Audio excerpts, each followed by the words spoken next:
quarterback room changed a little bit since last year. What were you the new read on Nick and another new guy, Hennigan? Yeah, awesome. They're good dudes. Work hard, attention to detail.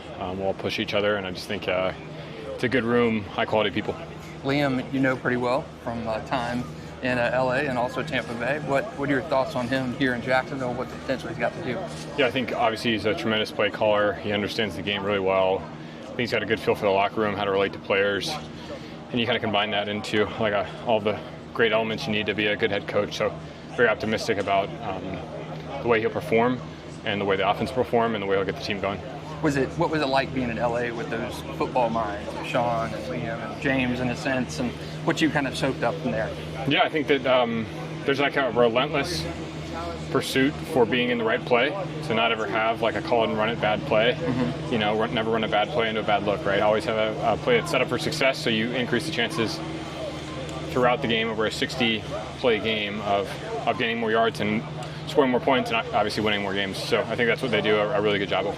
Coming out of high school and college, you really thought you could play in the NFL, and you cut out a pretty good career for yourself and set yourself up for longer term stuff beyond football. Take me through the journey of the 6 years or so you've been playing pro football. Yeah.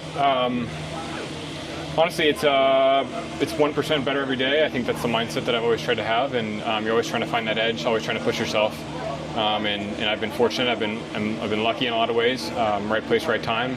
But I've worked hard too. So I think it's surreal, and you just keep pushing. You know, you thought years ago that accounting was kind of going to be your stuff right after school, or what was it? Stocks? Finance. Or finance. So you thought finance was kind of going to be your thing after if football didn't work out, and then you were weeks away, right, from starting a finance job, and then professional football came calling. It's been an unusual path for you to get here, but just that mentality of grinding and never stopping. Yeah, 100%. I think it's you hear it all the time, right? It's that Kobe mentality. It's Michael Jordan. You listen to the greats, right? They always are pushing themselves, always trying to be the best that they can be. And I think that you have a finite amount of time in the day, so you just try and make the most of every minute you have. What's been the best thing about playing in your hometown? I think just being close to family, quite honestly. You know, I think obviously I grew up here. I know the place well. It feels like home, and I've been across the country for 4 years playing in LA. I was down in Tampa for 2, and now this is year 7, and it's nice to be back in Jacksonville. Remember Super 24 presentation on the field over there when you were a senior in high school. Yeah.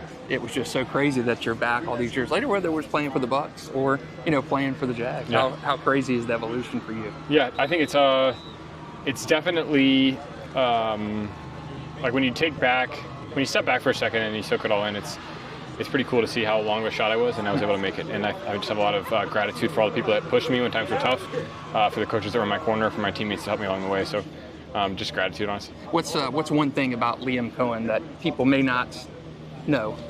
I think one thing I would say is he's got a great demeanor on game day. Mm-hmm. He gets the calls in and out efficiently. Mm-hmm. You feel confident in the huddle. You feel like the plays are going to work. There is something that's hard to pinpoint and describe about a play caller that gets in a rhythm, and it feels like he gets in a rhythm a lot. Travis Hunter, what is it like having a guy like that in this roster? Yeah, extremely dynamic. Obviously, he can make a ton of plays, and fortunate that the Jags got him. Bishop Kenny, what are you thinking for them this season? I think a state championship is obviously the goal, and that's nothing less than that. You still keep in touch with those guys? Yeah, over there? I went over to practice 2 weeks ago. How are they doing? They like seeing you? Yeah. Can you believe it's been so long since it's crazy across the river, right? Can you believe it's been so long? I mean, it's been since you were there. It's been 11 years. I was talking to you like as a rising ninth grader. Yeah. You're back, and now, good Lord, how old are you now?